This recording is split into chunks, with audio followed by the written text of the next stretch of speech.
Right, we've just come back down now from observing that energy at the portal, and I'm back down at the bottom of the slope. You see that rises up there towards the south of Castlberg, and I've just come down to this other spot. That path goes back down into the township, close to the bottom of the folly. That's down to the folly, but I'm just going to pan round steadily here. It's an open area that I've been to before quite a few times with Helen. See this area here that's open, we've got some rocks there and a sea. Used to be a Victorian park in the 1800s, but all that's gone now, of course. It's just left this sort of grassy area that's open. And what I'm going to try and do though is to give you an idea of where these woods are situated on this lovely slope. You know, I'm going to pan across there and we're looking out there towards Langcliffe, where we know the Isaac Newton connection comes in. Then we're going to go over more, right over towards Giggleswick in the distance there. It'd be better if I can come forward a bit actually. Try and get to the edge of this slope. You can see it just drops away about 50 feet, which I don't want to go over there. And there's all the township of Settle. Over in the distance there we have the Giggleswick Chapel in them trees. It's just in the middle of the picture now. And on the horizon, I mean, you're literally going out to the west coast of Britain there, towards Lancashire, Blackpool, that area now towards the Irish Sea. And this view takes you right round, all the way round to the south of Settle. Now this area where I'm stood at the moment does connect with the portal. It's close to the ley line area that stretches out to Langcliffe. So it doesn't surprise me that it was, you know, a place where they would bring the children. Again, remember, playing fields and things like that you'll find usually are created on ancient sites. It's really strange this. I've done quite a bit of research in this little area and I found one or two where kids' play parks are, and the standing stone's still actually situated in the parks. They've not been moved. There's actually a stone circle in one of the parks in the distance from where we're looking on the camera now. But this again was a Victorian park area here. So it's got plenty of energy. You remember, kids give a lot of energy, you know, and playing activity is almost ritualistic. So it's feeding, you know, the place that was already there.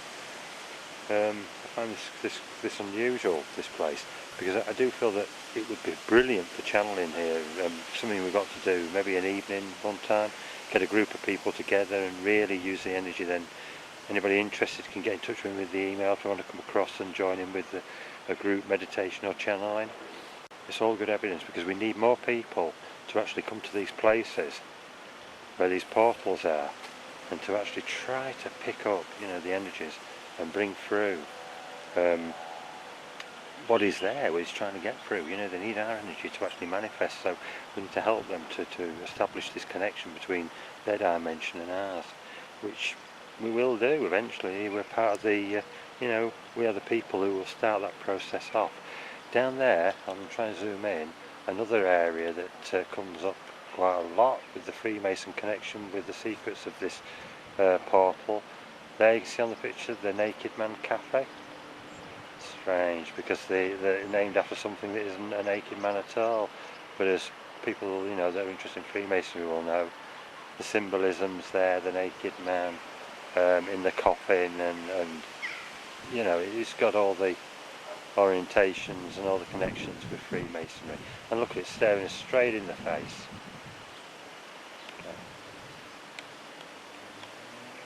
Okay, that's about it from this area. I'm just going to leave the camera rolling 2 or 3 minutes in case we pick anything else up. Hopefully there are entities listening to my dialogue here, and if they are, they know they're always welcome to actually come through and try to help. I mean, this is amazing, because it's probably the only second time I've been up since I was really ill with the illness I had through the winter, which again is described in my book, after Jeremiah, the character that portrayed to be from the 1700s, who said he was responsible for burying the megaliths that make up the markers for the portal. But I really felt that he was some sort of other entity that was disguising himself as that. There's no feeling that he's actually here now. I get this feeling that he's gone. I did offer earlier, as you saw on this tape, for him to come and help us, you know, if we wanted to, because, you know, forgiveness is a great thing if we can do it, even in the spirit world, and I'm quite happy to forgive him if he wants to come onto our side and help with the quest.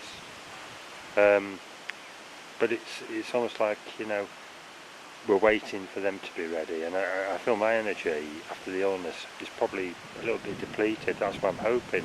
More and more people will come in and get involved in this, and then we can do what we're supposed to be doing all over this planet, and that is bringing in our friends, our brothers from other worlds, other dimensions, and hopefully they'll join in with our evolution and help us to become the spiritual beings that we truly are.